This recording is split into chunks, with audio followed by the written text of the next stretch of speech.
Bom, então muito boa tarde a todos. Vamos dar início a estas sessões que o professor Tato Marinho chamou à conversa com. Estas sessões são no âmbito do Centro de Medicina Paliativa, que é uma iniciativa recente, em que foi criado este centro da nossa faculdade e que tem o professor Rui Tato Marinho como o seu coordenador. E, portanto, eu quero começar por, obviamente, apresentar os meus cumprimentos a todos os que estão a assistir a esta primeira sessão. Um cumprimento muito especial ao Sr. Ana Jorge, que se disponibilizou para estar aqui hoje connosco, é uma personalidade bem conhecida do meio médico, já desempenhou e desempenha várias funções ao mais alto nível e, acima de tudo, é uma pessoa que está muito ligada a estes assuntos, a esta área, e que seguramente iremos ter uma conversa muito interessante com ela e podemos ter aqui uma troca de impressões que será seguramente estimulante para contextualizar aquilo que é uma área fundamental hoje em dia, independente com ou sem pandemia, se calhar com pandemia ainda mais relevante, mas seguramente que irão falar sobre isso, que é a questão dos cuidados paliativos. Quero agradecer ao professor Tato Marinho também aquilo que tem vindo a fazer na direção deste centro e começá-lo, de certa maneira, dar aqui uma nova imagem. Obviamente que já existiam cuidados paliativos antes, e o trabalho do professor António Barbosa é, de facto, a realçar aqui na nossa casa, que foi pioneira em vários aspectos desta, quer na parte académica, quer em particular no começo de mestrados e várias atividades que foram desenvolvidas aqui pelo professor António Barbosa, agora seguindo com o professor Rui Tato Marinho e também ao professor Paulo Pina, que tem tido aqui um trabalho no terreno muito significativo e que tem sido aqui, digamos, o nosso homem no terreno na área dos cuidados paliativos. Sei que estão vários colegas a assistir, estão várias pessoas a assistir, e será seguramente uma ação muito interessante, muito estimulante. É importante, neste contexto, termos este tipo de discussões, mesmo com todas as restrições.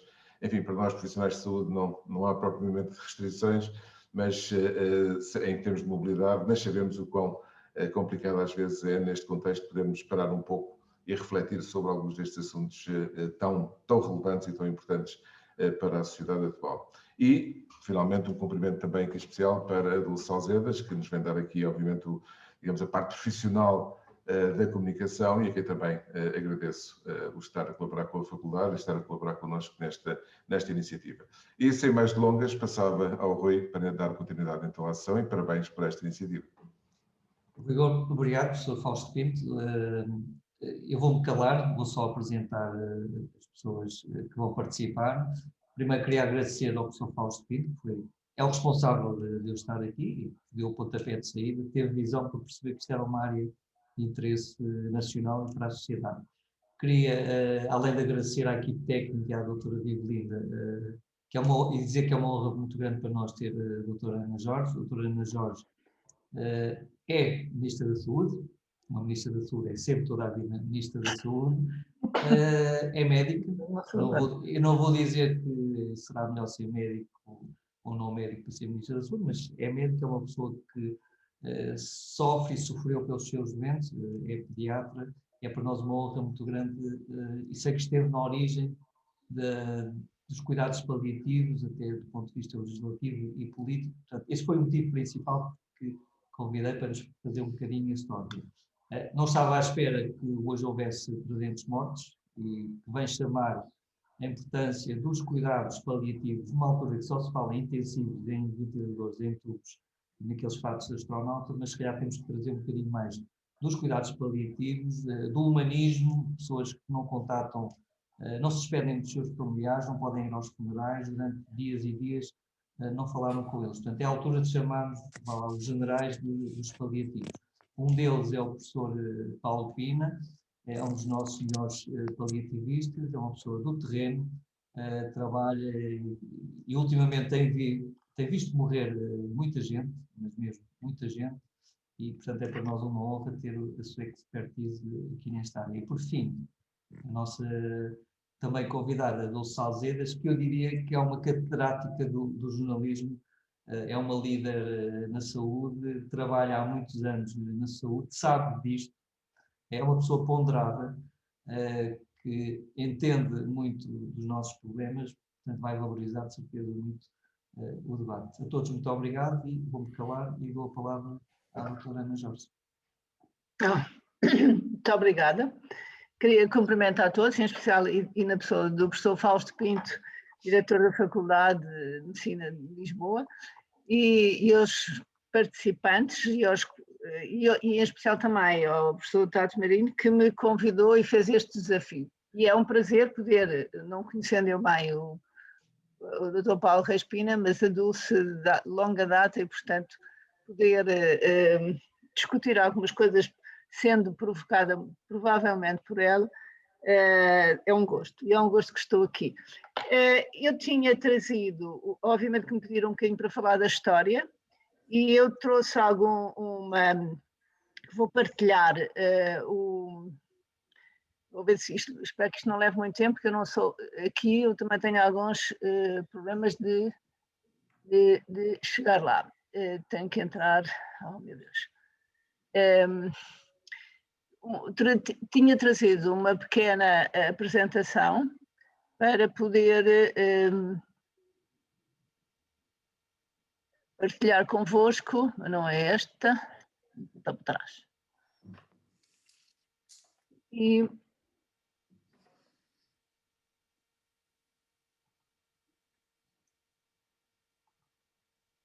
acho que já não consigo chegar ao ambiente de trabalho, que esta é que é a minha dificuldade. Quer abrir o file que vai apresentar. Ok. E depois ir à partilha de ecrã. É mais fácil. E abrir, se estiver já aberta a file. Não está aberta, mas eu posso abri-la porque ela está. Carregar abrir primeiro. Sim, é mais fácil. Minimiza a apresentação, o zoom. Primeiro abre a apresentação. Já está, e agora partilho, é? Exatamente. Agora no share ou no partilhar. No compartilhar, depende da língua que está ativa. Vou ter que lá entrar. Eu quase que arrisco dizer que isto não é uma dificuldade, doutora Ana Jorge, isto é uma característica dos pediatras. Eu não digo isso, porque os pediatras costumam ser muito. Não eu. Já está. Já está. Já, agora pode cá em baixo no canto inferior direito. Olá, isso mesmo. No outro, isso, nesse. Exatamente. Um bocadinho da história do que foi os cuidados continuados, cuidados paliativos. E porquê é que isto apareceu? Eu sei que são 20 minutos e eu vou tentar passar algumas que não têm muito interesse enfim, estamos a falar para profissionais e já com alguma experiência e entendem isto. Tem havido ao longo dos anos, dos últimos anos, 20 anos ou mais, de facto uma mudança grande do paradigma da saúde e da sociedade, não só pelas características da saúde, que estão aqui apontadas algumas, como a esperança média de vida, a doença crónica, que se pode tratar muito mais e, portanto, se vive muito mais tempo, também aparecem as doenças degenerativas e a demência, que é algo problema. Mas há uma outra questão também muito importante, que é a própria mudança da sociedade, que cria depois condições para que estes problemas da saúde sejam entendidos de uma forma muito mais premente, muitas vezes, e tem a ver com as famílias mais pequenas, hoje em dia muita família nuclear, as famílias reestruturadas, portanto, dizemos que há dois pais, duas mães, dois sogros, dois avós, 4 avós, porque de facto a família se reconstitui e isso cria, não só porque aumenta algumas, mas por outro lado diminui muitas vezes a coesão e torna difícil a ligação e manter algum apoio às pessoas mais velhas da família alargada. Os problemas do desemprego e o emprego precário e este afastamento entre gerações, que é algo muito preocupante, que é os mais novos não querem muitas vezes ou têm dificuldades em entender o cuidar dos mais velhos e a sua atenção, que não é, que é importante. E daí que em determinada altura, e em 2006, é a altura em que aparece o decreto-lei que cria os cuidados continuados e é um programa conjunto do Ministério da Saúde e da Segurança Social e que esta é a razão que está aqui neste canto e sublinhado, que tem a ver com o aumento maior das pessoas idosas com mais dependência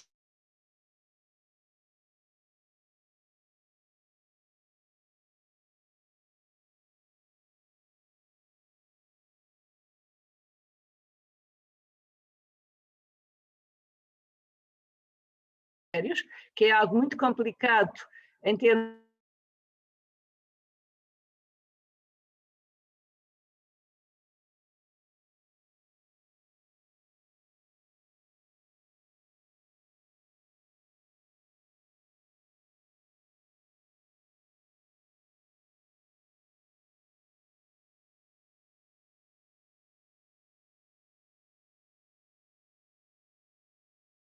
origem ao 407. Este é, de facto, o facto decisivo, o 407 de 98, que criou,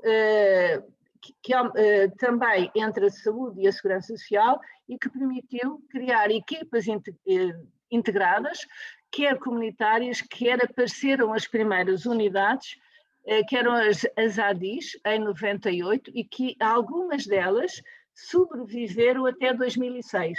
O que foi ótimo para poderem depois aparecerem daí as primeiras unidades de cuidados continuados integrados. Estamos a falar de uma forma geral. Mas eu quando estava a preparar isso, lembrei-me de um facto, e aqui fui buscar, obviamente que isto se passou no tempo em que eu era presidente da ARS, foi criada a primeira unidade de medicina paliativa na Santa Casa da Misericórdia da Amadora, num projeto completamente inovador, na altura, só pela saúde, em que intervinham o Hospital Fernando Fonseca, a Amadora Sintra, o Centro de Saúde da Reboleira e a própria Santa Casa, com o apoio da ARS, e se criou ali uma pequena unidade de 10 camas, que fizeram medicina paliativa e que durou alguns anos e que depois, não sei exatamente, por isso perdi depois o fio, à meada, o que é que daqui aconteceu, mas sei que fechou. Mas esta foi uma primeira unidade de internamento e em simultâneo havia, nesta altura, no final dos anos 90, uma equipa de cuidados paliativos domiciliária, que foi muito liderada pela colega Isabel Galriça Neto, do Centro de Saúde de Odivelas, e que teve, nessa altura, todo o apoio da Administração Regional de Saúde de Lisboa para poder desenvolver nas condições que era possível, que eram de facto muito incipientes, das necessidades da aceitação, porque aqui tem a ver muitas vezes também com a aceitação do que são os cuidados paliativos.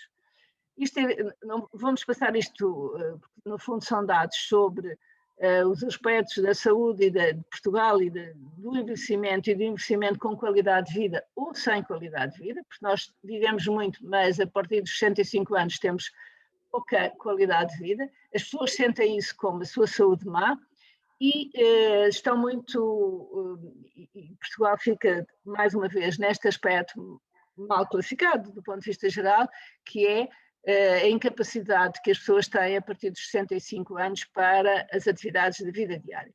Isto também não vale a pena, toda a gente sabe o que são a esperança de vida a partir dos 65 anos.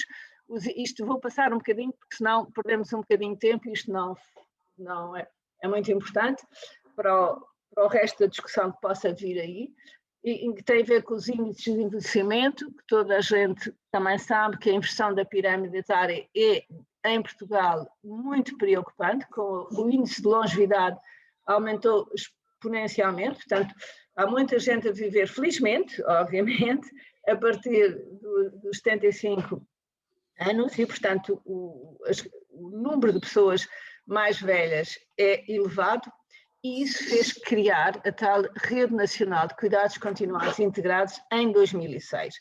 As características que foram dadas na altura foram constituídas pelas equipas de cuidados continuados de saúde, apoio social e cuidados e ações paliativas. Foi criado logo nessa altura com estes objetivos. Era uma rede pública integrando o Serviço Nacional de Saúde e o Sistema de Segurança Social, foi gerida e mantém-se por uma plataforma nacional, e as entidades promotoras e gestoras de unidades podem ser ou privadas, do setor social ou público. Obviamente que a grande maioria dessas unidades, e depois podemos ver isso, são quase todas do setor social.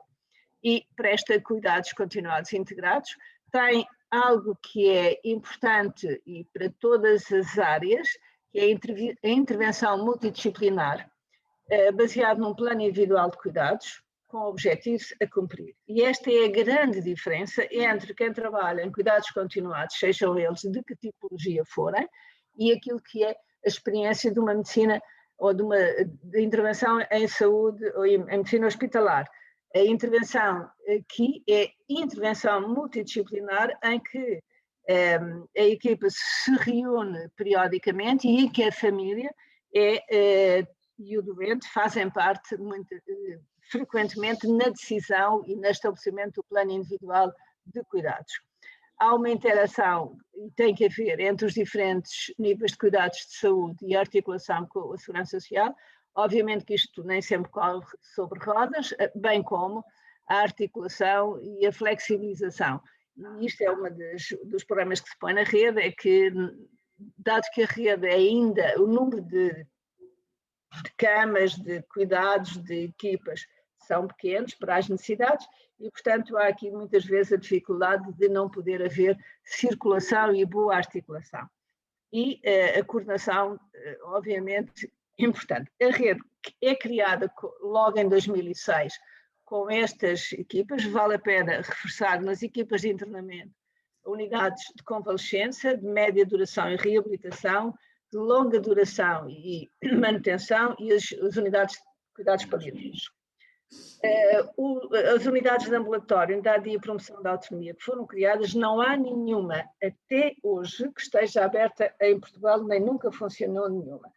Por razões, muitas vezes tem a ver, ou fundamentalmente tem a ver, que é o financiamento que foi atribuído a estas unidades é muito baixo e, portanto, não é sustentável se não for alterado para qualquer entidade poder desenvolver este tipo de trabalho. As equipas hospitalares, as equipas de gestão de altas, que quem trabalha no hospital conhece bem, são as EGAs e que pertencem à rede, e as equipas de suporte a cuidados paliativos, que de facto se vieram a desenvolver e nos últimos anos, eu penso que praticamente todos os hospitais do país têm uma equipa de suporte a cuidados paliativos, uma equipa intra-hospitalar, e que nos últimos anos, inclusive, iniciou-se também na área da pediatria. As equipas domiciliares são a equipa comunitária de cuidados continuados integrados, estão integrados nos ACES, e a equipa comunitária de suporte a cuidados paliativos, que é mais recente, foi criada também em 2006, mas não implementada, nos últimos anos tem aparecido, não há em todos os ACES, mas na experiência que há quando há estas equipas comunitárias de suporte a cuidados paliativos, elas de facto dão uma resposta de grande qualidade, de uma forma geral, quando existem e bem. Esta é a coordenação da rede, que são a nível regional, nas 5 regiões há uma equipa coordenadora regional, que gera a plataforma e que coordena toda a atividade, toda a entrada e a saída dos doentes para a rede, e a ECL é a equipa coordenadora local. Em cada ACES, cada agrupamento de centros de saúde tem uma ECL, no qual também tem uma ligação, obviamente, grande à equipa de cuidados continuados na comunidade. Esta é a evolução das camas da rede, que foram progressivamente aumentando. Eu só consegui estes números a 2018, isto só para notar que, de facto, há uma distribuição nacional, mas enfim, não é que o interior não tenha mais, mas corresponde ao feios onde há maiores necessidades e maior população, e aquilo que é considerado é que é mais fácil ter acesso no interior do que propriamente nos locais mais periféricos e das grandes cidades. Este era o que eu há pouco falava sobre quem são os prestadores de cuidados continuados, e englobando também algumas unidades de paliativos. No Serviço Nacional de Saúde só existem algumas, e são muito poucas, e correspondem a algumas unidades de convalescências e a algumas unidades de paliativos. São as IPSS, sem que as misericórdias têm, obviamente, nos cuidados continuados, um grande papel, até porque tinham uma grande experiência de ter serviços de internamento e, portanto, foi fácil a sua adaptação e têm respondido. E na privada, pura, com fins lucrativos, temos algumas, isto são os acordos celebrados em 2018 e que penso que se mantêm de uma forma geral. Esta é a medicina paliativa e depois, por razões que eu acho que são assumidamente político-partidárias, em 2012 foi criada uma lei de bases de paliativos. Houve uma grande pressão da Associação Nacional de Cuidados Paliativos, das pessoas ligadas à medicina paliativa, de criar uma rede própria. Na minha opinião, e nessa altura eu tinha acabado de sair do governo há muito pouco tempo e estive na Assembleia ainda há algum tempo, foi discutido tornar, num país como o nosso, tornar independente uma rede de cuidados paliativos, separando da outra rede que já tinha algumas dificuldades por razões de haver necessidade de criar mais respostas. Obviamente que isso iria colocar alguns problemas da sua própria gestão e que não seria muito benéfico. O que veio a provar é de que desde que foi criada a lei de bases dos cuidados paliativos, não aumentaram as unidades de internamento. Obviamente que houve mais capacidade de respostas intra-hospitalares e na comunidade, mas não foi a resolução de todos os problemas. Tem uma vantagem, eles definem muito bem na lei de bases alguns dos conceitos que são importantes tomar nota e nela é o que são os cuidados paliativos e as ações paliativas. E aqui define-se muito em doença incurável ou grave numa fase avançada e progressiva. Porque cuidados paliativos são, no meu conceito, e obviamente penso que quem na saúde é entendível, que são todas as situações em que nós não temos capacidade já de oferecer tratamentos curativos para os doentes, mas qualquer pessoa, e isto é algo que qualquer doente, seja ele em que situação for, tem sempre uma resposta para dar. E aquilo que se assistiu durante muito tempo, e enfim, as pessoas que estão aqui estão muito ligadas a esta área, mas são as dificuldades que muitas vezes há, muitos dos nossos colegas médicos, que dizem aos doentes, em determinada fase da vida, já não tenho nada para lhe oferecer. Isto é a pior coisa que se pode dizer ao doente, e é, eu diria que, não lhe quero chamar, rotular nada, mas há sempre qualquer coisa para dar a um doente. Aquilo que se tem que, obviamente, dizer, o que está agora, que é adequado para si, é isto ou aquilo, e que é, obviamente, a intervenção, muitas vezes, mais cedo, das equipas de paliativos, numa fase em que podem fazer um acompanhamento e intervir junto aos doentes. E isso, de facto, é dado à medicina paliativa, o chamar a atenção, mas tem que haver muito maior, e tem havido algum aumento e alguma sensibilidade do ponto de vista geral, mas com algumas dificuldades ainda hoje se sente, as pessoas chegam tardiamente ou nem querem ouvir falar. Depois, foi em 2012 que foi criada, que foi aprovada a lei, mas só 3 anos depois é que foi regulamentada, o que significa que durante aqueles 3 anos nada aconteceu. A regulamentação sofreu vários efeitos, várias alterações. O primeiro é a regulamentação geral, dizendo como é que pode acontecer. Depois ficou, do meu ponto de vista, um bocadinho confuso, o que tornou a dificuldade para os próprios doentes e para as próprias equipas. E mais tarde, esta portaria de 2016 alterou a coordenação da rede, tornando-a autónoma. E, portanto, existe uma coordenação da rede de cuidados continuados e existe uma coordenação da rede nacional de cuidados paliativos. Na prática, o que acontece é que, a nível regional, existe uma pessoa dos cuidados paliativos e que faz a ponte a nível regional com a ECR, portanto, a equipa coordenadora regional. E ficou por definir uma outra situação, que é a quem pertencem as unidades. E veio esta outra a seguir, em 2017, definir que as unidades de cuidados paliativos que não estão em hospitais, que estão nas unidades, nas IPSS, nas misericórdias, que já existem em funcionamento desde o tempo do aparecimento da rede nacional em 2006 e que foram abrindo, pertencem à Rede Nacional de Cuidados Continuados. E as outras pertencem à Rede Nacional de Cuidados Paliativos. Portanto, isto é, do meu ponto de vista, muito confuso para algumas situações, o que significa, e tem acontecido, que há vagas e camas por ocupar nestas unidades que estão pertencentes a estas instituições e há doentes com necessidade, muitas vezes, de terem apoio a internamento. E, portanto, esta fluidez que deveria existir a bem de podermos dar melhores cuidados, nem sempre é fácil, pela razão, uma das vezes, é exatamente pela não definição e da não articulação. E, por outro lado, também, as unidades que têm paliativos,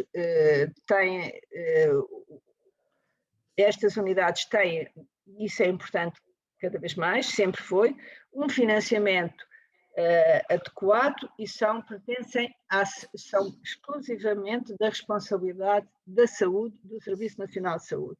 As outras unidades que não são da rede, que são de média duração ou de longa duração, são da comparticipação entre a saúde, Serviço Nacional de Saúde, e o próprio doente ou a Segurança Social, quando o utente não pode pagar ou paga em função, uma comparticipação em função das suas capacidades financeiras e que é atribuído. E as dificuldades levam a que foi definido que os doentes poderiam estar nestas unidades hospitalares quando precisam de cuidados paliativos mais especializados, mais no controle do sintoma e que depois poderiam ir para as outras unidades, nomeadamente para a longa duração. E esta parte não tem sido fácil de fazer, nem é muito fácil, dado que ou há indicações para isto funcionar de outra maneira, ou então estas unidades não têm, muitas vezes, as de longa duração das IPSS ou das misericórdias, acesso fácil à medicação que muitas vezes estes doentes têm necessidade em medicina paliativa e que as próprias unidades não conseguem, ou lhes é fornecido no hospital ou por outro sítio, ou não têm acesso fácil a esse tipo de medicação. E, portanto, aquilo que é definido, e isto vai no plano estratégico dos cuidados paliativos, não podia estar mais de acordo, que é a possibilidade de tudo isto ser interligado, de haver uma fácil circulação entre os doentes, entre que as equipas pudessem falar de uma forma clara e transparente entre uns e outros, e obviamente E eu tinha aqui alguns comentários, mas que para terminar mesmo, nós temos estes problemas hoje, o que é que vai acontecer e qual é o futuro, e que aquilo que era importante era termos um envelhecimento menos doente, com a prevenção das diferentes patologias, que houvesse uma intervenção em melhores cuidados a partir... não é a partir, é nos mais de 65 anos e, nomeadamente, não esquecendo isso, hoje em dia, tendo atenção ao que está a acontecer durante a pandemia, é terem atenção aos idosos que estão nas instituições chamados ERP-isolares, em que, do ponto de vista da saúde, não têm estado um pouco abandonados, isto é, com poucos cuidados que lhes permitissem não ter, e com organização interna, o que não levasse àquilo que tem vindo a acontecer e que são a grande taxa de mortalidade nos mais de 80 anos e fundamentalmente nas pessoas que estão em lares e que tem a ver não só pela fragilidade como pela própria organização de todas aquelas instituições. E, portanto, se não formos sem isto, nós não conseguimos dar qualidade de vida e tentar evitar, neste caso, na fase da pandemia, evitar um pouco as mortes, que eram provavelmente algumas possíveis de evitar. E, muito obrigada. E agora vamos conversar, não era? É. Obrigada, doutora Ana Jorge. Vamos conversar, sim, senhora. E eu lançava uma questão. Doutora Ana, está-me a ouvir? Estou. Eu estava aqui a fechar o... Há pouco dizia, se eu percebi bem, e antes de mais queria-vos pedir desculpa por este meu ataque de espirros, mas julgo que agora já passou aqui a minha alergia. Dizia por questões relacionadas com esta legislação e a não regulamentação, há vagas de cuidados paliativos que estão por ocupar. Exato. Como é que acontece numa altura destas? Não, eu não sei se é agora, nesta altura. Eu não posso dizer que foi hoje ou que ontem, não é? Mas não há muito tempo havia dificuldade e havia queixas, nomeadamente de algumas instituições que têm na sua gestão camas de paliativos e que levam muito tempo a ser ocupadas, porque a referenciação não se faz a tempo. Mas isto tem a ver, e eu lançava-lhe esta questão assim também ao professor Rui Tato Marinho. Essa para mim é quase que estranhíssimo, quer dizer, para não dizer outra coisa, como é que há tantas pessoas a necessitar de cuidados paliativos, e como muito bem dizia há pouco, quer dizer, quando se fala em cuidados paliativos, eles estão muito associados ao doente oncológico, e não é bem assim.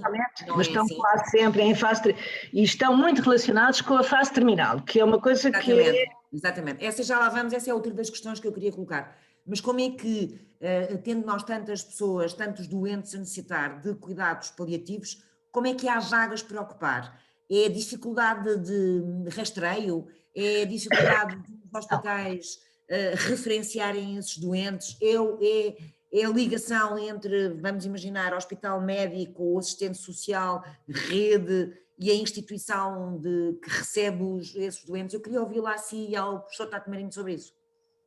Não sei se quer que eu diga, se quer o professor Tato Marinho primeiro ou eu posso dizer. Exato, que é para a doutora Ana Jorge descansar um bocadinho. Muito obrigado pela pergunta.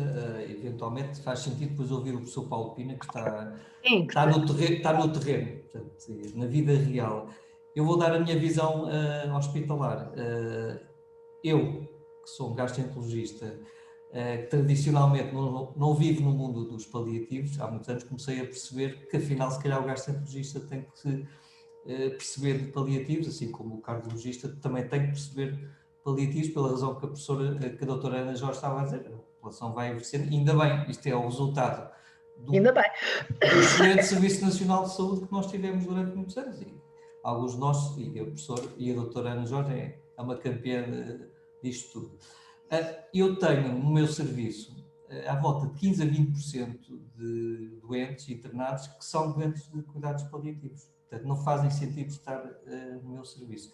Eu acho que eles estão um bocadinho assim na nuvem, porque estão a ocupar camas hospitalares que não precisam de cuidados diferenciados, se calhar não chegam ao professor Paulo Pina, que está no terreno onde deveriam estar, nos cuidados paliativos, e entretanto morrem. Portanto, morrem sem o conforto e o humanismo que os cuidados paliativos conseguem dar. Eu acho que o hospital, os hospitais estão cheios destes doentes paliativos, a cardiologia, a pneumologia, a nefrologia com a hemodiálise. Portanto, é um mundo que tem que entrar rapidamente, devia entrar muito mais a nível hospital. Eu dou-lhe, por exemplo, o exemplo do meu hospital, o nosso hospital, que é um dos principais do país, a capital de uma cidade europeia, que não temos internamento de cuidados paliativos, e eu tenho 15 a 20% das minhas camas estão ocupadas com estas camas, com estes doentes. Professor Paulo Pina, eu não estou a vê-lo, mas julgo que me está a ouvir. Quer dar-nos o seu ponto de vista? Sim, boa tarde. Agradecer a presença da doutora Ana Jorge e também a moderação da Dulce Salzedas, e agradecer também a Faculdade de Medicina na pessoa do professor Fausto Pinto. Eu penso que a doutora Ana Jorge resumiu muito bem os benefícios e as limitações da rede, seja ela uma rede de cuidados continuados, seja uma rede de paliativos. Neste momento ela é um processo extremamente kafkiano, é extremamente burocrático pôr um doente na cama que sabemos todos que está livre. Aquela questão que em 2006 tinha aparecido da circularidade de os doentes estarem numa articulação perfeita, de acordo com as suas necessidades, poderem entrar no circuito hospitalar, sair do circuito hospitalar, fazer reabilitação domiciliária e, em caso de complexidade, voltar ao hospital. Aquilo que está tão bem plasmado na criação da rede não está efetivamente a acontecer. É extremamente burocrático o processo. Portanto, Portanto, um médico que está num hospital na EGA faz uma referenciação, ela tem que ser aprovada depois por uma SCR, que depois articula com uma equipa local e que diz, sim, a vaga pode ser preenchida. Neste espaço todo em que toda a gente faz as suas validações, o doente pode falecer. Ou então o hospital certamente não pode admitir outro doente porque há todo este ato, este tempo que não deveria acontecer, deveria ser direto. O professor Rui Tato Marinho no hospital tem necessidade, articula-se com quem está na rede e o doente entra imediatamente. Portanto, do ponto de vista da operacionalização, há estas limitações. E depois há outra grande limitação, que certamente que a Dulce também vai aferir aqui ao longo da tarde, é o que é um doente paliativo. É sempre o termo daquela questão do que é patienthood e a personhood. Porque quando eu digo que o doente é paliativo, eu estou a limitá-lo, estou a pôr-lhe uma etiqueta. Hoje em dia nós falamos de doentes com necessidades paliativas e todos os doentes crónicos progressivos avançados, sejam aqueles que estão na reabilitação, sejam os que estão na média duração, na longa duração, têm necessidades paliativas e é aquilo que mudou na forma de encarar estes doentes, é o que é um doente com necessidades paliativas, porque eu posso etiquetar um doente a dizer é diabético e penso logo que tem acesso a endocrinologistas, a médicos de família, é cardíaco, cardiologista, internista, etc. Eu começo a etiquetar os doentes. Hoje em dia eu tenho que abarcar todos os doentes e eu não digo que ele é paliativo, ele tem necessidades paliativas, mais ou menos prementes, e ele entra onde seja necessário. Eu posso ter um doente com uma... Deixe-me só acrescentar, de facto a doutora Ana Jorge diz, eu conheço há muitos anos também por causa dos paliativos e por causa de uma experiência que ela teve no Garcia Dorta, e desde sempre houve, em algumas reportagens que eu fiz, houve sempre uma coisa que me fez alguma confusão, que é quando se fala em paliativos, imediatamente nos surge na cabeça alguém que tem pouco tempo de vida. E a questão que eu coloco é, para ser, sei lá, vamos pôr qualquer doente que fez uma cirurgia cardiotorácica, tem ali uma fase em que está a precisar de apoio paliativo, para além de precisar de reabilitação, enfim, outro tipo de cuidados, precisa de apoio paliativo. Estes doentes estão a receber esse apoio paliativo ou nós continuamos a direcionar os chamados cuidados paliativos apenas para as situações de doenças incuráveis e para aqueles doentes que já estão muito próximo da morte? Desculpe lá, mas eu acho que está a introduzir um conceito que não é bem cuidado paliativo. O que esses doentes precisam, quando estão nessas situações, é de ter uma equipa multidisciplinar que os atenda do ponto de vista da pessoa. Não tem que haver, quer dizer, os cuidados paliativos eu acho que é outra coisa. Um doente que está, como disse, numa cirurgia grave, mas que tem um futuro à frente ainda do ponto de vista da oferta terapêutica, precisa de uma oferta terapêutica completa, porque se está deprimido, precisa de alguém que cuide dele, do ponto de vista das emoções e da vida emocional, e que o atenda, e que vai ao encontro dele. E muitas vezes o que acontece no meio hospitalar é que há pouca sensibilidade dos médicos em geral, para essa área de intervenção. E isso, o conceito de equipa multidisciplinar ou multiprofissional, eu gostaria mais que fosse multidisciplinar, porque tem que haver, as pessoas têm que falar umas com as outras, não é? Agora vai lá um, depois vai lá outro, depois vai lá outro. Não sabem o que é que cada um diz e aquilo sai uma manta de retalhos. E os doentes são uma pessoa, e aí aproveito para dizer, não é um cardíaco, não é um hipertenso, é uma pessoa que tem uma doença cardíaca ou que tem uma hipertensão ou que tem uma diabetes, mas não é diabético, ele é uma pessoa que é o mesmo conceito das ações paliativas, não é um doente paliativo, é um doente que necessita de cuidados paliativos, é outra. E às vezes nós, quer dizer, esta terminologia é pouco humana, é muito rotular e despachou o doente. Eu vou-lhe dar um exemplo, vou-vos dar um exemplo em termos daquilo que é preciso fazer com as equipes. Mas tem que deixar o professor Paulo Pina acabar de falar. Já fala a seguir, então tem razão. Não, mas nós viemos para ouvir a doutora Ana Jorge. É bem mais interessante do que aquilo que eu tenho... Não é, vá. Eu sobretudo gosto de ouvir quando ela fica mais enfática. Para não utilizar outro termo. Quando começa a picar um bocadinho, já sei. Não, eu acho que estava a falar muito bem. Eu acho que temos que dar um Deixa-me cuidado. só acabar esta ideia. Quer dizer, eu coordenei-me há muitos anos. Uma das coisas que fiz foi uma equipa de espinha bífida e, portanto, a espinha bífida, na grande maioria, é uma das doenças mais mal,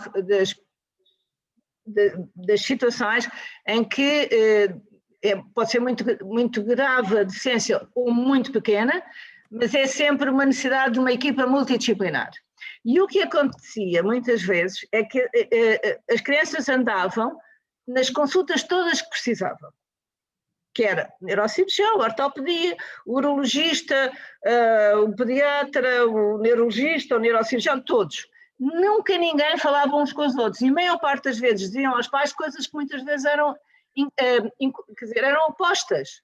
Isto é a pior coisa que pode acontecer a uma criança com uma família que tem uma criança com e à própria criança, não é? E, portanto, a necessidade de ter as equipas multidisciplinares ou interdisciplinares é que falem e que façam um plano conjunto. E esta é a diferença que há nos cuidados paliativos ou nos cuidados continuados.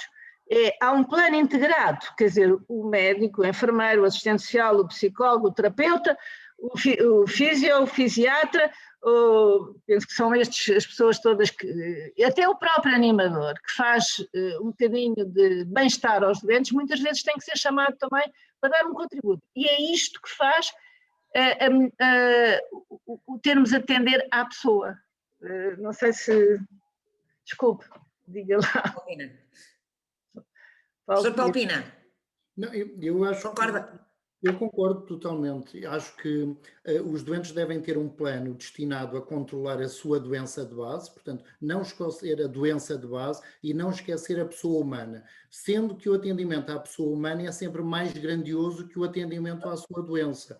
Eu costumo dizer, e às vezes é polémico, que o atendimento à doença é uma coisificação. Estamos a dar-lhe um rótulo ao doente, uma etiqueta, e estão gizados uma série de planos de tratamento para essa doença, dependendo da fase de vida, de evolução da trajetória dessa doença. Mais grandioso é desenhar um plano para aquele ser humano que tem que ultrapassar toda a limitação da sua doença. E é aqui que as coisas, de certa forma, na saúde em Portugal estão limitadas, porque o plano destinado à melhoria do ser humano é um plano que, de certa forma, é mais complexo. Tem que atender a mais necessidades, sejam as espirituais, sejam as físicas, sejam as psicoemocionais, sejam as de reabilitação, são mais necessidades. É mais simples, mas também mais redutor, dizer que teve um AVC, precisa de reabilitação motora, e eu desenho um programa de reabilitação motora, mas eu não posso pensar que uma pessoa que teve um AVC só precisa de reabilitação motora. Há de precisar de reabilitação psicossocial, há de ser integrado nas suas atividades,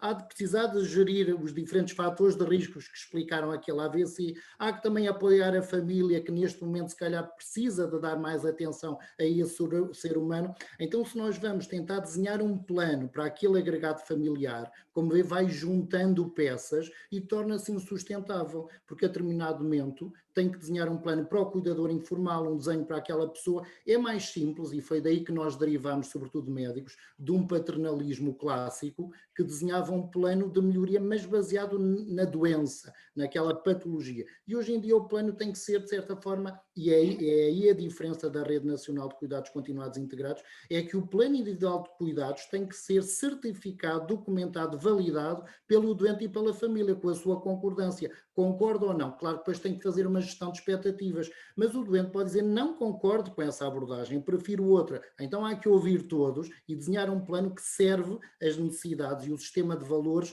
daquela população. E a rede, determinadamente em 2016, tornou-se de certa forma uma epifania, porque pela primeira vez dizia, não, nós temos que desenhar planos centralizados no ser humano e no seu agregado. E aí com as diversas ramificações. É preciso apoiar o cuidador informal, é preciso, se calhar, fazer internamentos para descanso do cuidador, mas como eu dizia, depois eu precisava de ter uma data de estratégias ministeriais, de certa forma, também a apoiar o cuidador informal, a apoiar aquele doente que já não podia trabalhar e todos os financiamentos, e como vê, vamos cruzando uma série de apoios, de certa forma foi isso que impediu, se calhar, a progressão da rede, e a determinado momento a afunilou e a fez dividir. os paliativos para um lado, os continuados para o outro.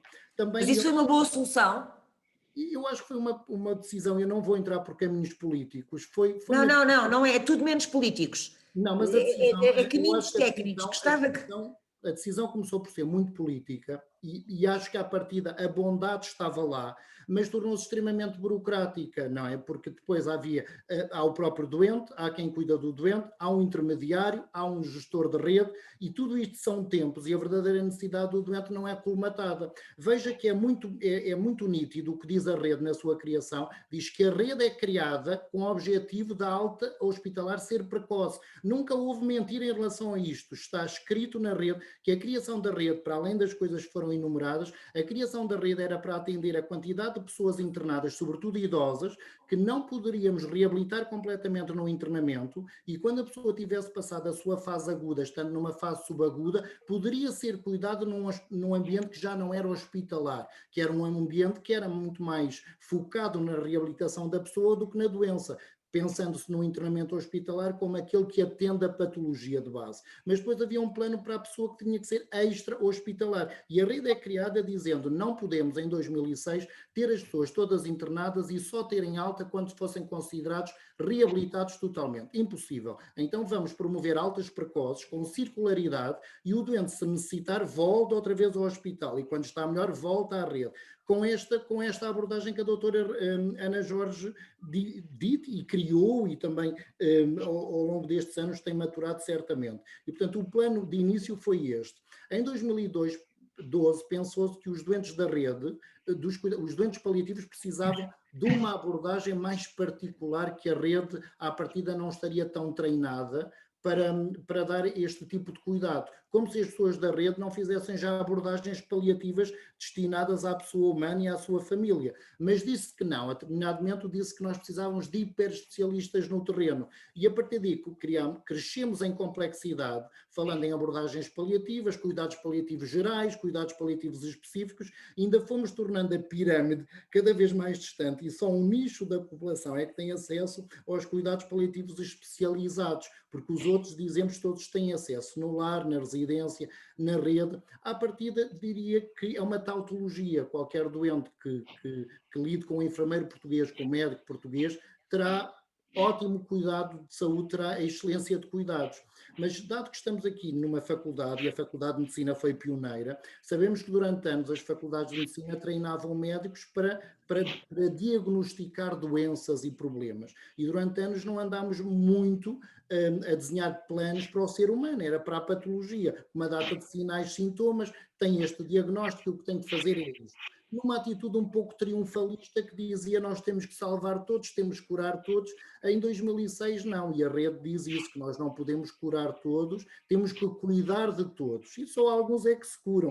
Portanto, mas enquanto o doente está à espera da evidência de um determinado tratamento, pode esperar fora do circuito hospitalar, deixando os hospitais de agudos para doenças agudas. Ora, 15 anos depois da criação da rede, continuamos a ver os hospitais de agudos cheios de doentes crónicos, com doenças progressivas e avançadas que não são drenados, porque com esta falta de comunicação entre as entidades hospitalares e as outras, e os médicos de família, com as listas que têm de utentes, com 1.500, com 1.700, não conseguem dar vazão àqueles que têm mais necessidades e sobretudo que são necessidades... Professor, mas essa dificuldade é apenas por uma questão meramente burocrática?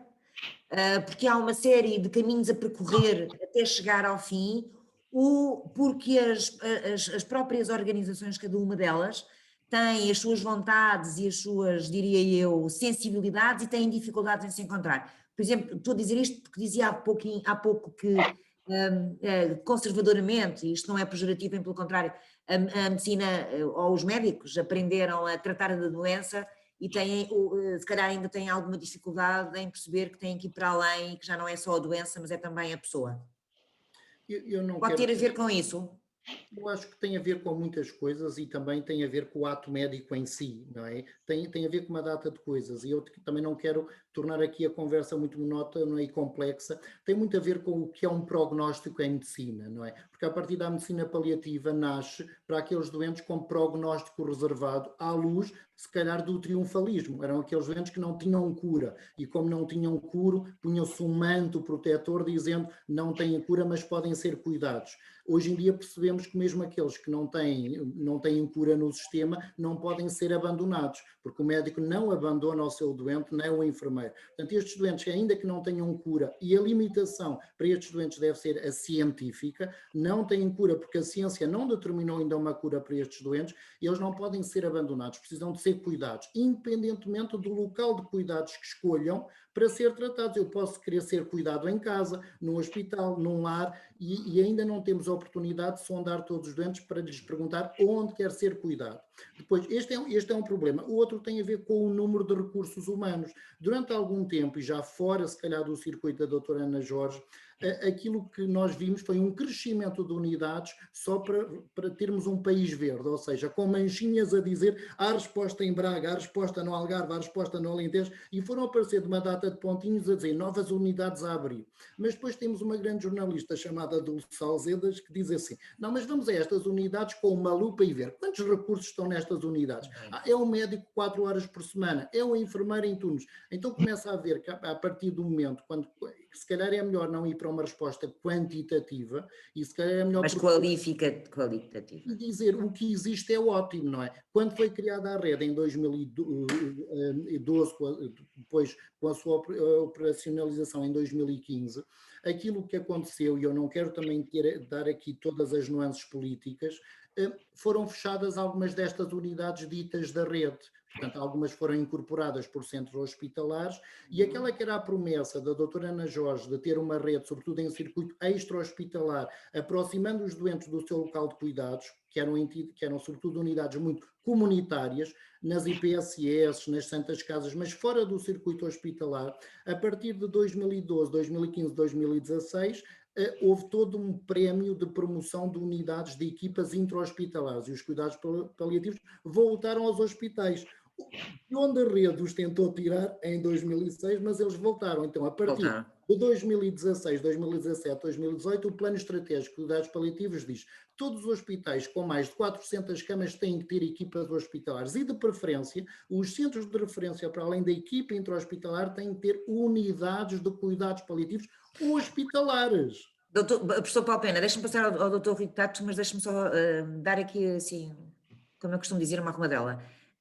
E depois isso traz outro problema, é que esses hospitais com mais de 400 camas são chamados hospitais maiores, que estão junto de grandes cidades, julgo eu, e depois temos as pessoas que vivem em zonas do interior, que precisam tanto quanto os outros de cuidados paliativos e de cuidados integrados e depois não têm vaga, não têm saída. Professor Tato, o que é que lhe ocorre dizer?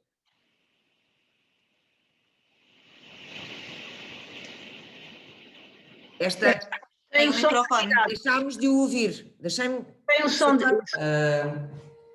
Eu, num centro universitário e hospitalar como o nosso, acho que faz todo sentido ter uma unidade muito diferenciada de cuidados paliativos, com vários aspectos. E nós na faculdade já estamos a seguir esse caminho, com o mestrado, com o aumento da carga horária do ensino aos jovens médicos, vão sair já com uma formação muito, muito diferente.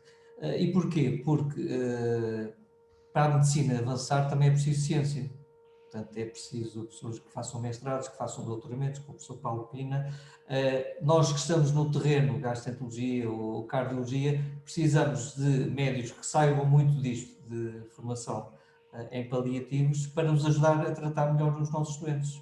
Eu tenho 15 a 20% de doentes paliativos, portanto faz muita falta ter um serviço de medicina paliativa ou de cuidados paliativos, como queiram chamar, altamente diferenciado, que promova o crescimento científico e que acompanhe a evolução da sociedade, que cada vez está a ficar mais velha, e ainda bem, com problemas que nos vão surgindo, que nós não estávamos à espera, mas que sabíamos que iam acontecer um dia, como por exemplo o Covid. Portanto, faz todo o sentido o investimento, não só no terreno, como estava a falar o Paulo Pina, mas também como a nível hospitalar. Desculpa, fazer um comentário breve. Deixa-me só fazer uma... professor, com certeza. Queria só fazer um comentário muito breve, porque isto é uma discussão muito, muito interessante, e eu peço desculpa à doutora Ana Jorge, que sempre estou a ouvir. Mas 2 ou 3 pontos. Primeiro, eu penso que também temos que ser um pouco inovadores na forma como podemos encontrar alternativas que possam, de certa maneira, permitir implementar em algumas áreas modelos que podem não necessariamente corresponder àquilo que é a formatação que existe em relação ao que está definido na lei. Nós em Portugal começamos, nós somos ótimos a fazer muitas leis e muitas regulamentações, que depois acabam por, na prática, aquilo que o Sr. Tato Marinho dizia, é verdade, quer dizer, acabamos por, a resposta que nós conseguimos dar aos nossos doentes num hospital como este, em termos de cuidados paliativos, é muito diminuta e, aliás, não só neste, como em vários hospitais. E estamos aqui também a falar não só do paliativo no sentido lato, mas acima de tudo dos cuidados continuados. Nós, uma das dificuldades que temos, que isto vem desde sempre, quer dizer, desde que eu formei-me há 36 anos e eu lembro-me desde os tempos mais anteriores até ao atual, que era a dificuldade em drenar alguns doentes, às vezes por razões múltiplas. Mas há um outro aspecto. Nós criámos no meu serviço um pequeno núcleo e é uma área que tem tido algum desenvolvimento, e o Sr. Tato Marinho conhece bem este processo, em algumas áreas mais específicas. E nós, concretamente, porque a necessidade de paliativos, como a doutora Jorge disse, é muito importante. Quer dizer, a multidisciplinaridade hoje em dia a medicina moderna é baseada na multidisciplinaridade. Se houve avanço significativo na medicina, foi a capacidade que tivemos de juntar os vários saberes de forma coordenada e de forma articulada para poder dar respostas cada vez a situações mais complexas. E nesta área também existem algumas especificidades. E eu penso que, eu sou um cardiologista, não sou paliativista, mas tenho doentes com necessidades de paliação e de cuidados paliativos. E a criação de áreas que possam dar resposta, o que aliás está previsto, inclusive nas recomendações internacionais, e que possam dar resposta a determinados grupos de doentes que não têm exatamente aquele perfil do doente convencional, se quisermos, eu penso que pode ser também uma forma de sermos proativos. Porque também há um outro aspecto importante, eu costumo dizer isto às vezes em algumas das minhas alocuções, nós somos um país mais de complainers do que de doers. Ou seja, somos um país em que as pessoas estão mais numa matriz de se queixarem porque falta isto, falta aquilo outro, do que estar a tentar, dentro daquilo que têm, o que é possível fazer. E há muita coisa que é possível fazer. Eu dou apenas um exemplo desta nossa unidade. É uma pequena unidade. Tivemos muita dificuldade em implementá-la precisamente por algum obstáculo que veio, quer burocrático, enfim, quer de várias ordens, não interessa agora para aqui, mas o que é facto é que temos neste momento, e já tem 3 anos esta unidade, que funciona no nosso polo do polivalente, chama-se Mais Sentido, e digamos, uma espécie de um tratamento gourmet para doentes com insuficiência cardíaca em fases avançadas. São doentes que a capacidade que temos de poder encontrar respostas terapêuticas é mais difícil, é mais complexa. Não são doentes para morrer, que esse também é um aspecto que já foi aqui salientado. Quer dizer, haver necessidade de paliativos não significa que a pessoa esteja em fim de vida, mas precisa de um determinado tipo de cuidados que não é nem são os cuidados habituais em termos hospitalares e em termos daquilo que nós fazemos aqui em mente hospitalar, mas também não é ir para casa e ficar à espera que ou que descompense ou que aconteça qualquer outra coisa. E, portanto, este também era um ponto que eu gostava aqui de deixar, que é também deixar algum espaço, obviamente, de quem tem responsabilidade nestas áreas, de poder inovar e poder dar alguma resposta concreta para esses doentes, porque estamos à espera que seja uma resposta integrada, quer dizer, que tenhamos a capacidade de poder atender um número, que seria o ideal, obviamente. Eu acho que vamos perder aqui aquilo que o professor Paulo Pira também dizia, é verdade, quer dizer, com a parte burocrática que está por trás, muitas vezes quando chegamos à fase de poder avançar, se calhar já se perdeu o doente, ou já se perdeu a fase em que poderíamos ter alguma eficácia na abordagem desse tipo de doentes. Finalmente, às vezes há vagas à espera. Nós não temos capacidade de absorção. Quer dizer, nós aqui neste hospital tem 1.100 camas, não há cuidados paliativos. A drenagem para áreas de cuidados continuados é muito complexa. Eu chego a ter doentes semanas internados sem ter capacidade de poder dar. E aqui é um. Mas o professor Faustino, desculpe lá estar a interrompê-lo, mas eu gosto de interromper. Não, desculpe, eu também. Nós sabemos, não, mas eu acho esta conversa. De facto, desculpe, eu acho esta conversa de facto extraordinária e explico rapidamente porquê. Nós, de facto, aliás, vimos pela apresentação que a doutora Ana Jorge fez, nós em termos legais, em termos escritos, de facto temos um extraordinário programa. A questão é saber se, por um lado, então, mas se há vagas, porque é que os doentes não vão para lá? Por outro, porque é que os médicos e os hospitais, como ainda agora o professor Fausto Pinto acabou de dizer, têm tanta dificuldade em arranjar locais para os doentes. Quer dizer, há aqui uma dualidade de situações que eu não consigo perceber e julgo que a maior parte da sociedade também não percebe. Posso acrescentar aí 2 ou 3 coisas? Uma, em relação aos doentes, e eu conheço os 2 meios, não é? Conheço o meio hospitalar, porque eu trabalhei muitos anos em hospital e conheço o meio dos cuidados continuados, porque estou numa unidade agora e já estive noutra, que abri... Nós estávamos a falar em cuidados paliativos. Mas é a mesma coisa. É a mesma coisa. É a mesma coisa em algumas áreas, e nomeadamente, nos últimos anos que estive no Garcia de Horta, eu apoiei muito a equipa intra-hospitalar de cuidados paliativos e na área da formação, porque estava nesse setor, não que eu soubesse, mas na dinamização. Mas quando diz que muitas vezes os doentes não saem do hospital e os hospitais estão cheios de casos, é verdade, mas estão cheios de casos, alguns com necessidades de cuidados continuados, outros com casos sociais. E a confusão muitas vezes existe fundamentalmente dentro da nomenclatura hospitalar. Quando não saem, precisa de continuados, mas não, a maior parte das vezes não tem a resposta social. E essa é a grande maioria. Porque uma unidade de cuidados continuados tem objetivos terapêuticos e de saúde. As unidades de cuidados continuados são unidades de saúde, não são unidades sociais. Têm uma cariz social, mas estão lá para os doentes terem o tratamento, se têm ou não têm capacidade de reabilitação e depois têm que ter uma saída também, quer dizer, não ficam o resto da vida nas unidades de cuidados continuados. Não faz muito sentido. Uma das razões, quando os doentes são referenciados para a rede, têm que ter uma boa referenciação.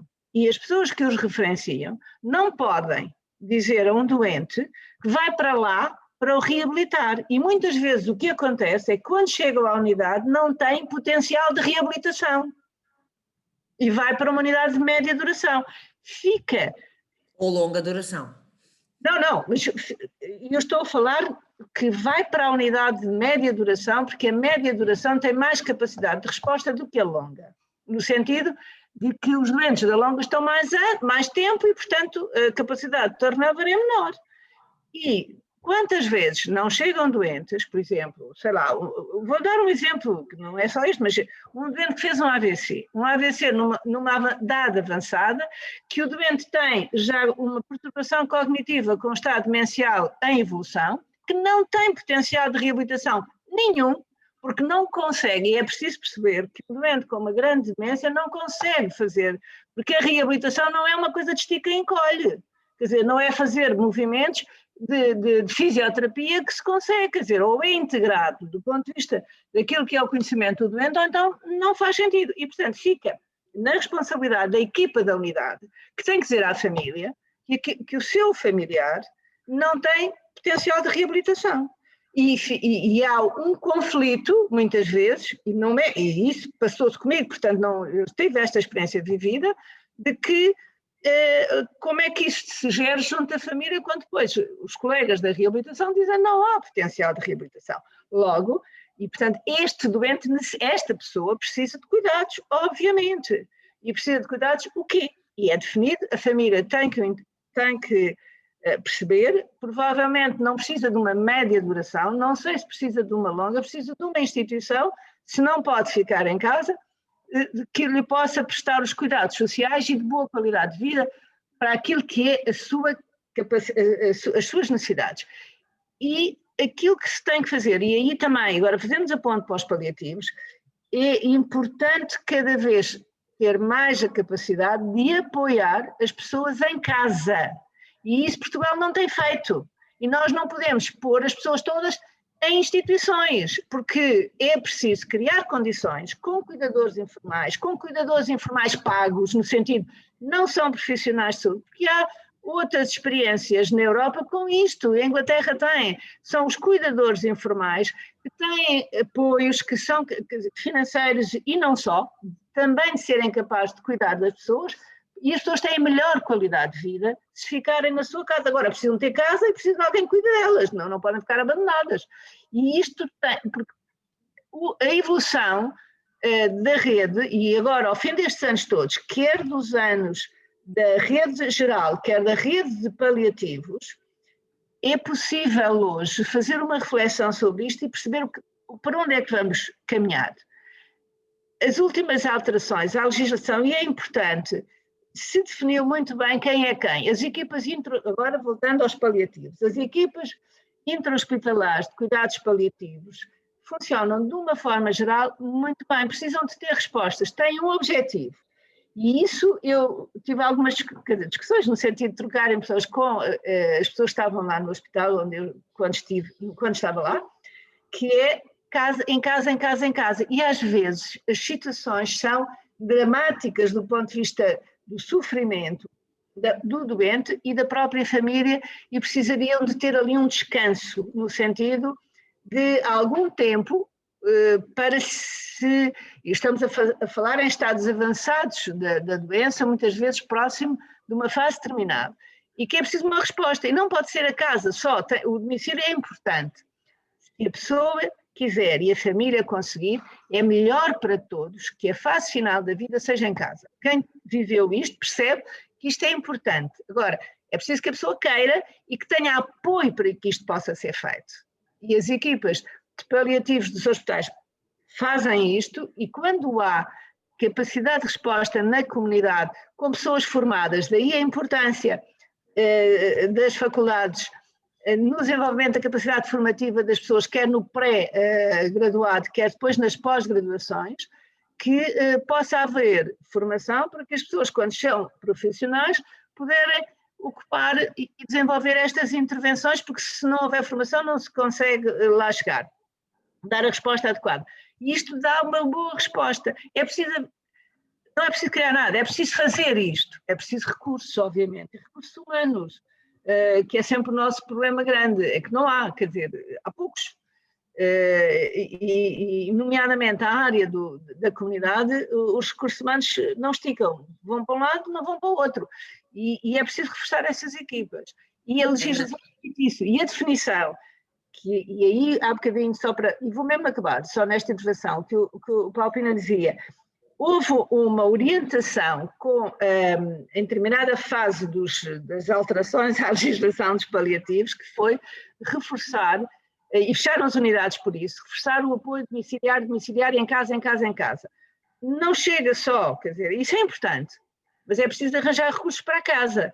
E, portanto, fecharam as unidades e agora já perceberam que precisam das unidades. E como as querem reforçar no apoio domiciliário, é por isso que não as referenciam às unidades que muitas vezes têm vagas e não são ocupadas. Quer dizer, não são muitas, porque as unidades também são poucas. São muito poucas.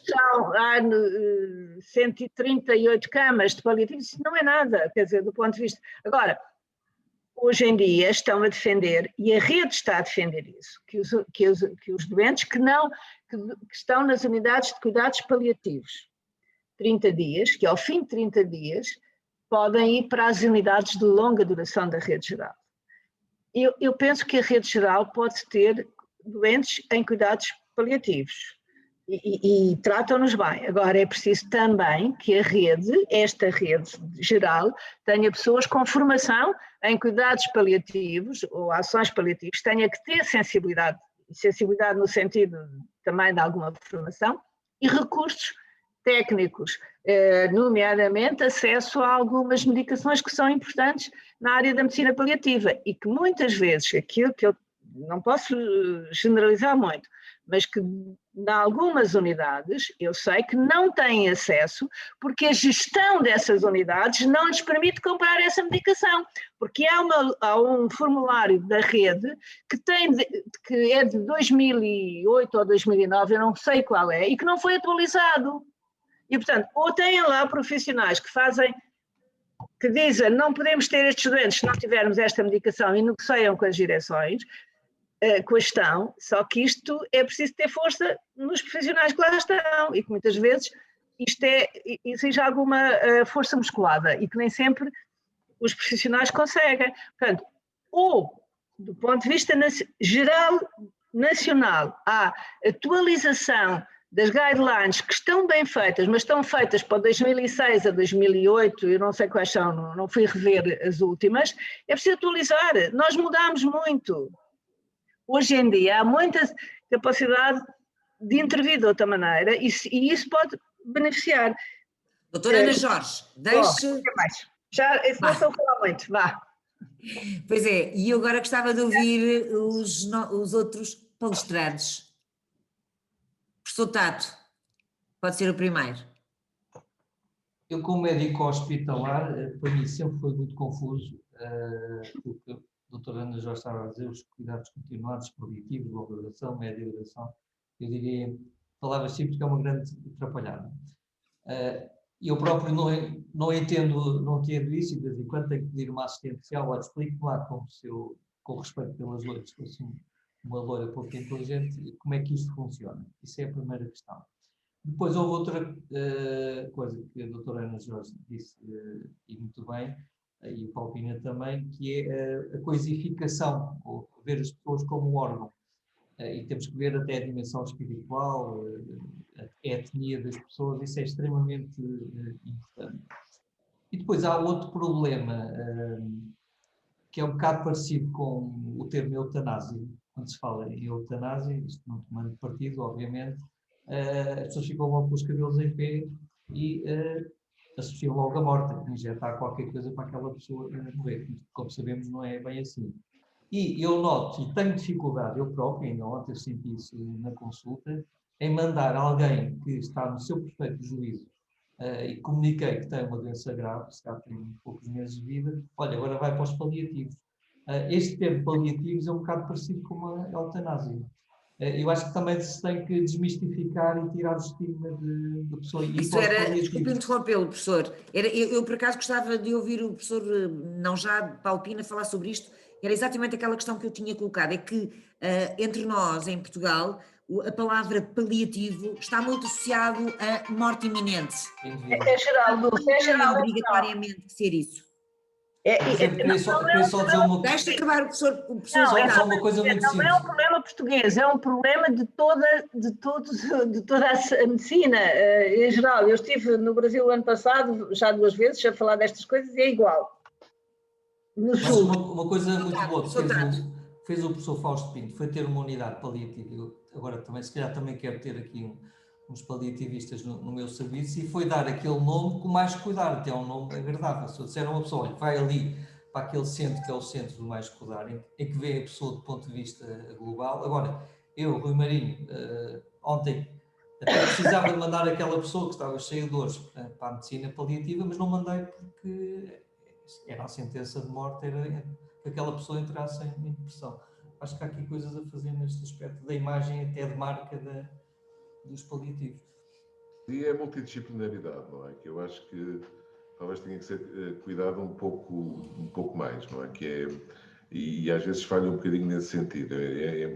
É importante também termos a noção de que houve uma evolução muito grande, quer dizer, às vezes nós falamos de realidades que apesar de tudo têm evoluído e embora já temos aqui várias limitações, mas mesmo o tipo de formação que é feita, quer no pré, quer no pós-graduado hoje em dia, não tem nada a ver com o que era há 20 ou 30 anos atrás. Aliás, temos aqui vários atores dessa mudança, não é? E, portanto, este conceito da medicina meramente curativa é um conceito que já há muitos anos que tem vindo a ser alterado e tem, de certa maneira, vir a ser modulado daquilo que são os ensinamentos modernos do que é a educação médica e do que é, no fundo, a formação dos novos médicos. Mas muitas vezes o que falha é no terreno, quer dizer, ou seja, a teoria, as leis existem todas, as regulamentações existem até de forma, então, seguramente temos os regulamentos mais completos que existem a nível mundial, o que falha muitas vezes é depois a parte da implementação no terreno. E aí é no fundo este hiato, se quisermos, que eu penso que apesar de tudo tem vindo a ser, de certa maneira, colmatado.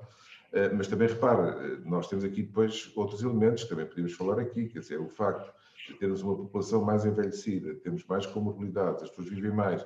Portanto, há todo um conjunto. Depois, quando atingem uma fase mais avançada das suas patologias, há também um efeito de massa, quer dizer, há aqui uma quantidade muito maior de pessoas que acabam por evoluir nas suas patologias, que se tornam crónicas. Nós hoje conseguimos tratar muita coisa, e em áreas, na minha área, na área do Santo Marinho, que conseguimos doenças que antigamente matavam rapidamente. Olha, a insuficiência cardíaca é uma delas, não é? Que hoje em dia temos as pessoas a viver durante muitos, muitos anos. E necessitam, e há momentos em que vão necessitar de facto ter estes cuidados ditos paliativos, ou se quisermos usar um outro termo. E é aqui esta implementação no terreno em que a sensação que por vezes tem é que às vezes também se é um bocadinho rígido. E ao ser um bocadinho rígido e ser até um bocadinho generalista, acaba por tornar mais difícil depois no terreno conseguir dar mais resposta, porque essa é a grande questão. Eu acho que um dos grandes desafios é qual é que é a nossa capacidade. Temos de dar resposta adequada a um número significativo de pessoas e não apenas uma resposta ideal, uma resposta que está de acordo com aquilo que foi definido com os cânones a 100%, que no fundo esse é o objetivo. Mas temos de ser aqui mais pragmáticos. E isto acontece nos outros países, quer dizer, e já agora a propósito de termos, há um termo que é utilizado, por exemplo, pelos anglo-saxónicos, que é o hospice, que traduzido à letra seria o hospício. Que em português eu acho que até tem uma conotação ainda mais negativa. Pejorativa. Professor Paulo Pina. Eu acho que a comunicação social tem também uma grande importância neste aspecto, não é? Que é educar para a morte, não para que toda a gente cometa suicídio em massa, para normalizar, não banalizar a morte, mas faz parte. Nós temos que morrer. E é bom assegurarmos que essa morte de cada um de nós seja discutida precocemente. Continuamos a ter famílias que aparecem na consulta e os filhos não sabem se o pai quer ser enterrado, quer ser cremado, ou seja, o final de vida não é discutido precocemente. Se calhar a promessa dos anos 50 do século passado com a ressuscitação, veja que os termos são polémicos, ressuscitar, reanimar, dar uma alma nova, veja, é tudo um apelo caso muito próximo dos deuses, e por isso que há o paternalismo do século passado, sobretudo na segunda metade. Hoje em dia nós temos que saber que há doenças, não é, que seguem o seu curso e têm fases mais avançadas de progressão. E, portanto, estes doentes precisam de precocemente ser referenciados para cuidados paliativos. A medicina paliativa deve ser vista não como a alternativa, mas uma alternativa. Certamente que algum de nós que tenha uma doença grave cardíaca está à espera de ver um cardiologista e se calhar também um especialista de reabilitação e se calhar alguém dentro das técnicas, se calhar mais instrumentais, mas tudo parece normal, tem que ver estes técnicos todos, estes especialistas todos. É normal alguém com uma insuficiência cardíaca ver um paliativista, é normal que um doente com cancro veja um paliativista. Aquilo que eu defendo é que a medicina paliativa e o paliativista esteja inserido no sistema como um técnico, como outro qualquer, e que não apareça no final de linha, porque quando eu estou a tomar uma decisão ético-clínica, eu tenho um caso clínico complexo, estou numa reunião do serviço, eu discuto o caso, comparo da minha especialidade entre outras especialidades, e o paliativista tem que estar presente. Numa insuficiência cardíaca de fase 3, numa insuficiência respiratória, numa insuficiência renal, o paliativista é uma resposta do sistema. Nas consultas de decisão terapêuticas eu tenho que ouvir o paliativista. O que é que me tens a dizer do ponto de vista de controle sintomático? E a referenciação? E quando? Porque senão estamos aqui a violar o 66 do Código da Ordem dos Médicos, não é? Que é a ortotanásia. No fundo é não possibilitar a boa morte. E a boa morte é possibilitada quando eu começo a falar dela precocemente. Aqui o New England, a partir de 2010, vem dizer é que a referenciação precoce para cuidados paliativos aumenta a sobrevivência dos doentes e a longevidade. Porquê? Porque se eu atenuar o stress, e para qualquer médico isto é básico, se eu diminuir o stress crónico e a carga sintomática dos doentes, claro que eles vivem mais tempo. Enquanto Portugal não perceber que a referenciação para cuidados paliativos precoce aumenta o tempo de vida e de esperança das pessoas, porque estão melhores paliados, sem encarniçamento, sem obstinação, é verdade. Como forma de propalar a vida e a sua existência, com cuidados adequados e com decisões tomadas e mesmo com testamentos vitais, com diretrizes avançadas de vontade, porque senão continuamos a ter cuidados baseados na decisão médica. E é o médico, e vejam, temos aqui um perito reconhecido internacionalmente, o professor Rui Tato Marinho, com limitações ontem na consulta, dizer que o doente ia para paliativos. Não podemos ter esta vergonha de dizer que vai para paliativos como vai para curativos, vai para algum lado que o trate bem. E não é com esta questão de dizer, se eu digo paliativos, ele pensa que tem uma doença incurável. E claro que tem que pensar, porque se calhar é este o facto. Então, eu vou ignorar o óbvio e vou dizer à pessoa que está ótima, não, a pessoa está péssima. Agora, eu não posso é dizer, vai para paliativos, vai morrer amanhã, porque os cuidados paliativos, eu sigo doentes na minha lista em cuidados paliativos há 10 anos. Se a referenciação é precoce, claro que eu sigo o doente mais tempo. Ora, quando me referenciam um doente na agonia, ora, não sendo eu agonicista nem moribundista, se um doente me referenciado 3 dias antes de morrer, obviamente que eu não consigo fazer nada com ele e não consigo mudar a vida. Felizmente em Portugal também, e a Faculdade de Medicina da Universidade de Lisboa tem sido pioneira nisto, porque decidiu incluir logo precocemente no currículo base, nos anos pré-graduados, a medicina paliativa não como alternativa, como integrante do sistema. E eu defendo que no futuro tem que ser autónoma, porque eu não posso ter a medicina paliativa dentro da medicina interna, porque senão estou outra vez a pô-las só com os adultos. A medicina paliativa é transversal, é naqueles que estão na pediatria, naqueles que estão na geriatria, naqueles que estão na cardiologia, naqueles que estão na pneumologia. A medicina paliativa faz parte do sistema, não é a alternativa. Porque também ouço pessoas em Portugal dizer, nós paliativistas somos alternativa. Não somos nada. Eu sou melhor paliativista se tiver um cardiologista no insuficiente cardíaco. Eu sou melhor paliativista se tiver uma pediatra na pediatria. Portanto, eu preciso dos outros pares, porque o preconceito não é nosso dos paliativistas, nós chamamos os outros, mas depois os doentes, quando vêm para nós, de certa forma foram abandonados pelos outros que dizem que não há nada a fazer. Eu quero viver num país em que o meu doente com insuficiência cardíaca mantenha o seu cardiologista de base e mantenha o seu oncologista de base e o seu neurologista de base. Se for ler o que diz a lei para os cuidados paliativos, diz que a referenciação para a rede, para unidades de medicina paliativa, só podem acontecer em doentes que suspenderam os tratamentos ativos modificadores da doença. Faz sentido que para eu entrar na rede, numa unidade de cuidados paliativos, eu tenha suspendido a quimioterapia, mas a quimioterapia pode ter uma intenção paliativa. Eu posso querer continuar a fazer a minha quimioterapia, não como base de me dar vida, porque eu sei que tenho uma doença incurável, mas para diminuir a carga sintomática e para não vomitar tanto e para não ter uma massa a algures, mas também não é numa perspectiva triunfalista a dizer eu hei de vencer o cancro. Não, já me disseram que não vou vencer o cancro, vou sucumbir, mas até lá tenho imensas coisas que eu ainda quero fazer, inclusive a quimioterapia. E é isto que tem faltado de alguma forma, começa logo por esta questão, porque a própria lei diz que eu só posso chegar a uma unidade de internamento se me pararam tudo.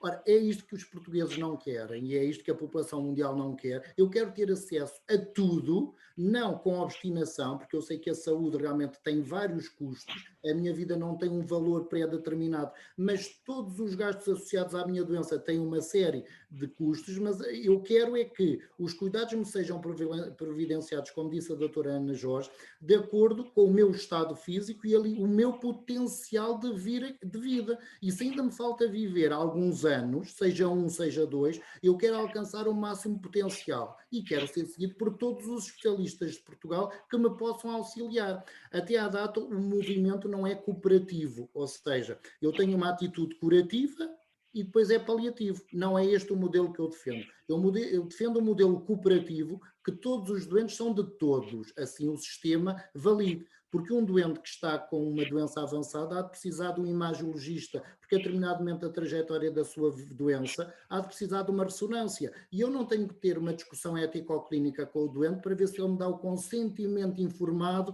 para ir fazer uma ressonância, porque há uma determinadas coisas que eu assumo. Mas veja, quando eu falo de cuidados paliativos, eu já não abro a conversação, eu fecho e digo não vou falar disto aos doentes, senão eles pensam que não há nada a fazer. E tem faltado isto e a medicina paliativa na Faculdade de Medicina tem conquistado este território e temos uma data de teses de finalistas de trabalho final de mestrado que perceberam que a medicina paliativa não é a medicina da terminalidade e da finitude, é a medicina que tem dado qualidade de vida e tempo de vida quando iniciada precocemente. Não estamos ainda nessa fase, Dulce, ainda precisamos de alguma maturação científica e também cultural para que as pessoas percebam que quando têm uma doença grave precisam de duas coisas, o melhor especialista naquela doença e quem pode reduzir mais depressa os sintomas dessa doença, que há de ser um paliativista. E também é preciso alguma humildade científica de todos os professores da Faculdade de Medicina, todos os médicos da comunidade, com humildade que digam: eu não consigo controlar sintomas, preciso de um par que me ajude a controlar sintomas. Agora, a controlar a doença de base, eu sei fazê-lo, e é isto que nós precisamos em Portugal, é de ter esta voz que se une e que é cada vez mais uníssona em relação às necessidades daquele utente, independentemente das nossas decisões sobre o prognóstico desse doente.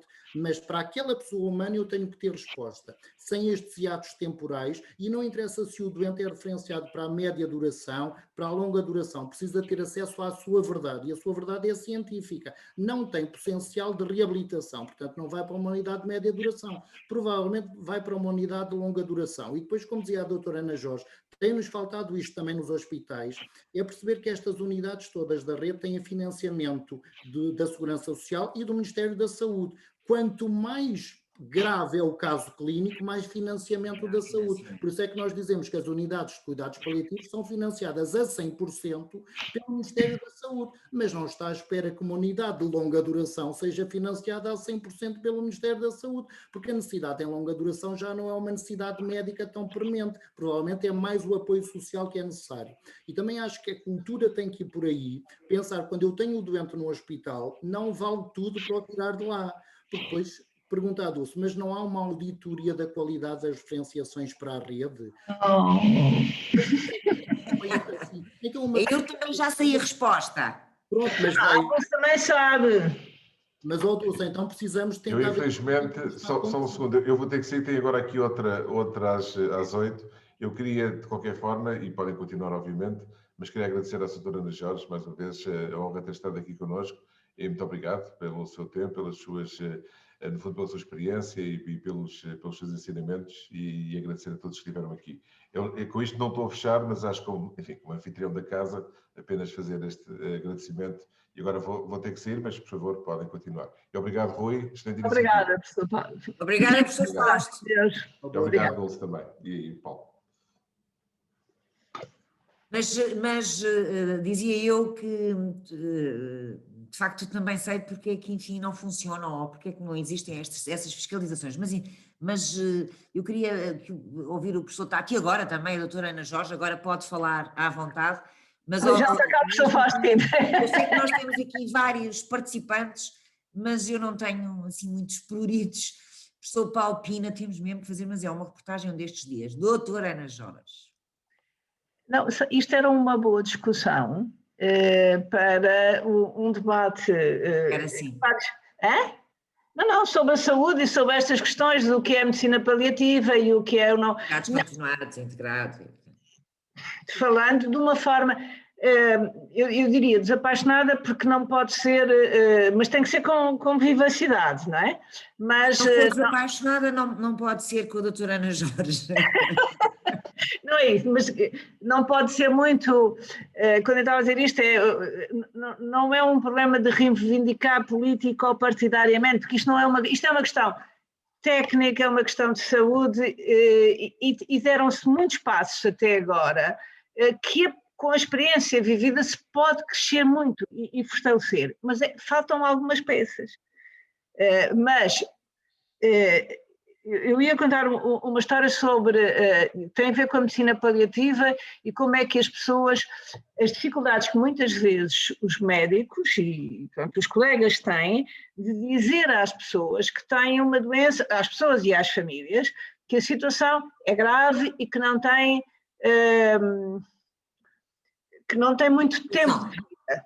E no outro dia, nesta unidade onde eu estou, aconteceu-nos isso, entrou-nos um doente que vinha com uma carta data onde estava tudo escrito sobre o ponto de vista clínico, e aquilo que foi dito à família é que o doente ia para reabilitar. E o doente morreu 3 dias depois. Tinha uma situação terminal. E a família não sabia. Ficou zangadíssima connosco, porque alguém lhes disse que isto é muito difícil. E é difícil para as famílias e é difícil para nós, quer dizer, pôs-nos uns contra os outros, porque não houve a coragem. Jorge, você agora se calhar do professor Rui Tato vai-se zangar? chatear um bocadinho comigo. mas ainda há uma grande dificuldade, ou não, por parte dos profissionais de saúde, não estou a dizer todos, em dizer a verdade ao doente. Eu fiz nos últimos anos, no Garcia da Horta, dava uma formação lá no departamento que era como é que se dão más notícias. Ora, não há maneira boa de dar más notícias, quer dizer, a má notícia é uma má notícia sempre. E a pessoa tem que assumir isto, que eu não tenho, quando eu tenho que dizer, mas tenho que a dizer, obviamente não é fácil. Tem que saber dizê-la. É evidente que há ferramentas que a pessoa pode desenvolver, e por isso é que é a formação, para poder saber fazer isto. E eu tive uma experiência vívida, que era muito nova profissionalmente, que foi na área da espinha bífida, que me cabia a mim, durante não sei quando, isto na fase inicial da minha vida profissional, mas já como especialista, de dizer às mães que tinham tido uma criança com uma espinha bífida. E isto é, quer dizer, e muitas vezes, porque ninguém lhes, primeiro não havia diagnóstico pré-natal, pronto, e o que havia era mal feito, a maior parte das vezes. E dizer isto a uma mãe que acabou de ter um filho e dizer-lhe, olha, a desgraça é completa, muitas vezes, outras vezes não, eram as coisas menores, e eu tive que aprender a fazer à custa pessoal, e muitas vezes saía de dar a má notícia e ia a correr ao gabinete da assistente social com que eu trabalhava e disse, olha, eu parti a louça toda, vá lá tentar juntar os cacos porque a pessoa ficou desfeita, porque eu não tinha outra maneira de dizer senão dizer a realidade. Não sei, pronto, e isto aprende-se hoje. Hoje há maneiras, e aí a formação é fundamental para criar ferramentas. É sempre difícil, quer dizer, não há maneira boa de dizer isto, quer dizer, não tenhamos ilusões. Agora, sabemos que é isto e pôr as pessoas um bocadinho a pensar, os nossos colegas, e isto é muito mais difícil, eu acho, que na área médica, porque eu fiz formação com médicos e enfermeiros,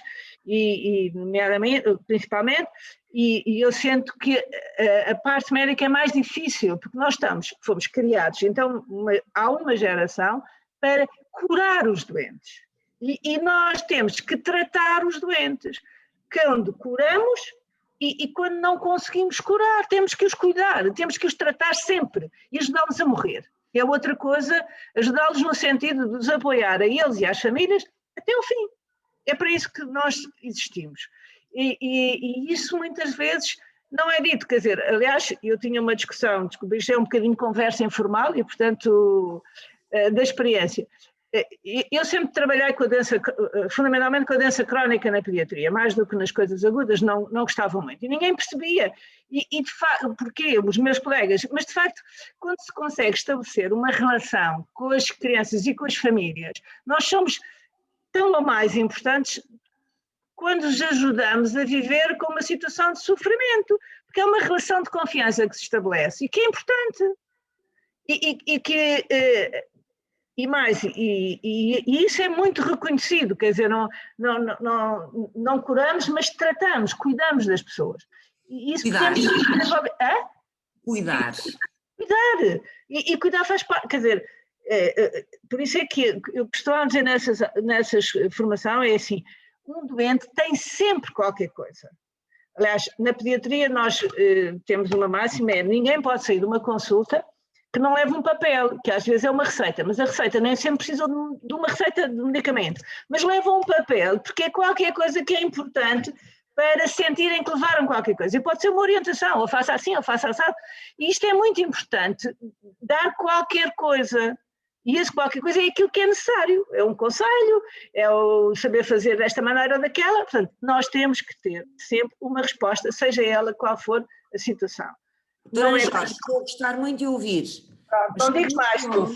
Tem razão. Temos que continuar. E eu agora até porque eu daqui por 15 minutos também tenho trabalho, e pedir aqui ao professor Paulo Pina e ao professor Rui Tato que terminar, eu acho que é extraordinariamente difícil terminar qualquer coisa com este tema, mas pedia-vos que tentassem. Ponha uma hora e acabou. Já vamos quase em 2. Exatamente, temos que acabar às 8h20. Será esse o limite. Eu vou dizer, para acabar, 2 coisas. Uma delas, partilhar um bocadinho das minhas emoções.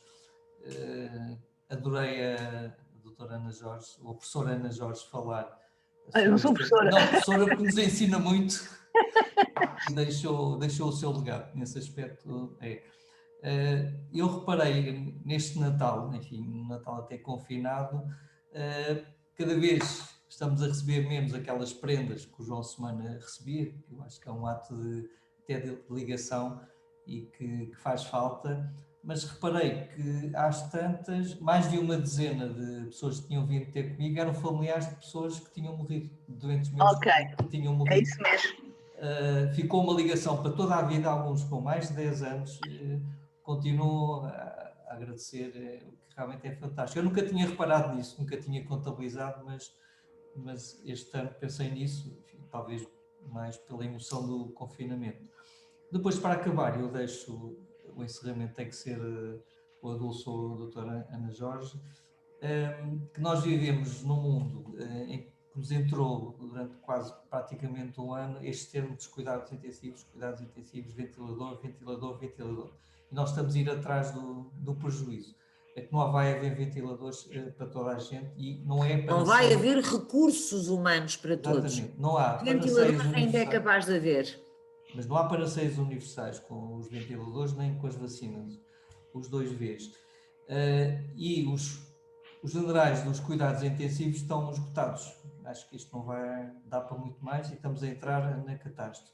Eu acho é que deviam chamar as pessoas do outro mundo dos cuidados, que são os cuidados paliativos, se eles tivessem entrado mais cedo no terreno, e não se jogasse para os telejornais, porque se fôssemos falar em cuidados paliativos íamos falar em mortos, né? Naqueles caixões que nós adivinhamos que existam por aí. Hoje foram 300 caixões, que é brutal, que é igual ao número de mortes que se morria antes do Covid.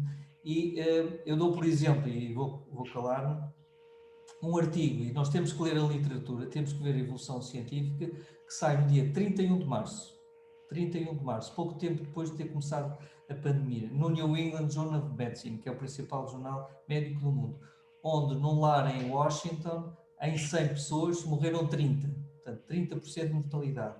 E porque é que, e até agora, e a doutora Ana Jorge sabe muito bem, Paulo Pina, não se lançou as pessoas para o terreno nos lares de uma maneira eficaz, e todos os dias a Dulce Salzedas e os seus amigos continuam a dizer que morreram 12 pessoas no lar não sei quantos, 15 pessoas no lar não sei quantos. Porque é que não se chamou as pessoas do outro mundo mais escondido da medicina paliativa, que de certeza teria morrido menos gente no meio desta catástrofe. Pronto, e termino e agradeço a todos esta interessante discussão, e é apenas um apetite para continuarmos a falar deste tema. Obrigado. Paulo Pina. Eu também agradecer a presença da doutora Ana Jorge, a excelente moderação da Dulce Salzedas e também a colaboração do professor Rui Tato Marinho. Acho que foi muito rico, estes temas que foram aqui lançados, precisam de ser agarrados com outras ramificações, por cada um deles, desde a questão do ensino, até à referenciação, até à questão dos recursos humanos, até à identificação precoce dos doentes com uma doença infecciosa, agora da moda, porque é que eles não são referenciados para cuidados paliativos. Nós lemos a literatura internacional dizendo que precocemente os doentes que se decide que não vão para cuidados intensivos já estão imediatamente em cuidados paliativos, porque é que aqui estão nas enfermarias de tudo e mais alguma coisa sem paliativos. Portanto, falta esta cultura para a referenciação precoce, para a detecção precoce dos doentes com necessidades paliativos. Porque os doentes que não têm indicação para um cuidado intensificado, pode-se intensificar o seu conforto, a forma como os cuidamos. Estamos sempre a falar de cuidados intensivos, mas uns não visam uma recuperação para devolver à comunidade, visam apenas intensificar o conforto para que as pessoas possam ter uma boa morte. E a questão da boa morte também dá um programa para a Dulce Salzedas, o que é uma boa morte, e portanto tudo isto são temas que nós havemos de encontrarmos aqui à conversa com, certamente também se repetirá. Uma boa morte com muitos dias de boa vida. Perdão? Uma boa morte com muitos dias de boa vida. É viver intensamente, viver bem e morrer melhor também, porque a morte para aqueles que acreditam é apenas uma passagem, é um novo começo. Portanto, eu acho que a morte deve ser tão intensa como a vida. Nós é que temos este preconceito de olhar para a morte com o sofrimento, com o terror muito egocêntrico, é a perda de alguém que eu amo e não uma continuação energética. Mas isto, como vê, é cultural, tem muito a ver com o mundo de percepções, de crenças, e também acho que não passa pelo profissional de saúde ditar ao outro, dizer tem que saber, a verdade é esta. A verdade não pode ser imposta, eu tenho que comunicar mais notícias, mas tenho que saber fazê-lo. E tenho que saber que aquele que recebe com uma má notícia há de precisar de todo um programa de sustentação, porque eu não posso lançar o caos para a vida do outro e dizer não há nada a fazer, vai morrer provavelmente dentro de 3 meses. O outro precisa ser reabilitado e pode ser reabilitado 3 dias ou 3 meses antes da sua morte com este cuidado que é também transcendental, e a medicina paliativa faz isso. Aliás, foi das primeiras especialidades,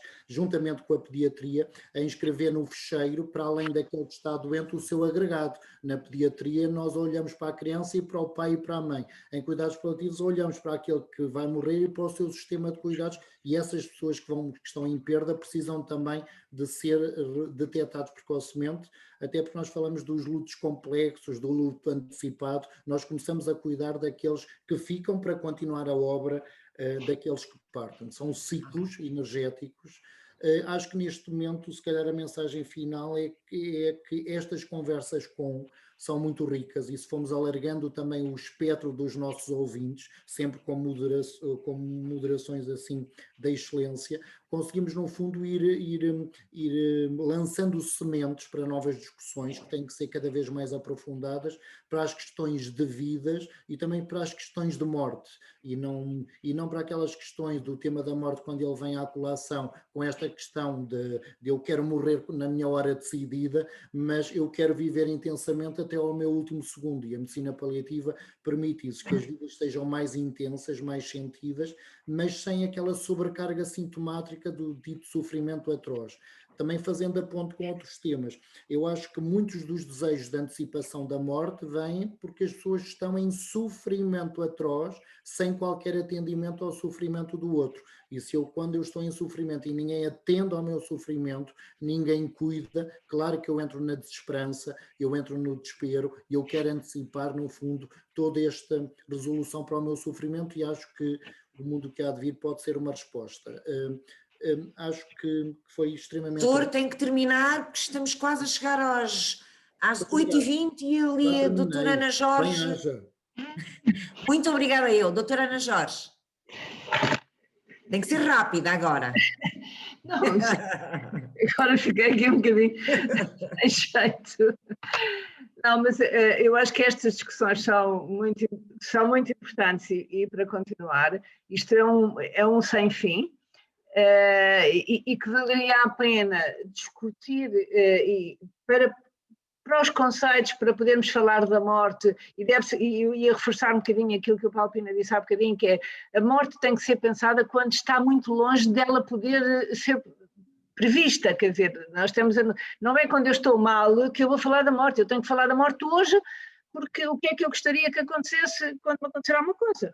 E isto é algo que tem que ser passado não só para os profissionais de saúde, obviamente, mas também é para a população em geral, faz parte da vida, o nascer e o morrer, e portanto podermos falar abertamente para poder até ser melhor, porque e a outra coisa que eu queria reforçar é o medo da morte tem a ver com o medo do sofrimento, e nós hoje temos possibilidade de retirar o sofrimento na chamada hora da morte. Não há direito que as pessoas tenham que sofrer para morrer, quer dizer, não faz sentido. Não há direito. Não há direito, pronto, é isso. E portanto, olha, muito obrigada por este bocadinho, obrigada Dulce, é sempre um gosto, como sabes. Ai. Quem tem que agradecer sou eu, mas antes de terminar, deixem-me dizer-vos, eu não sei se vocês já repararam que estão muitas pessoas a assistir. E temos muito bate-papo. Uma série de mensagens. Todas elas com o mesmo sentido. Nós, como sociedade, temos muitas dificuldades em lidar com a morte, e todos ou quase todos a agradecerem esta discussão, com muitos ensinamentos. Para mim foi eu quase que diria foi uma alegria. Não é quase, digo mesmo, foi muito bom estar aqui, muito obrigada.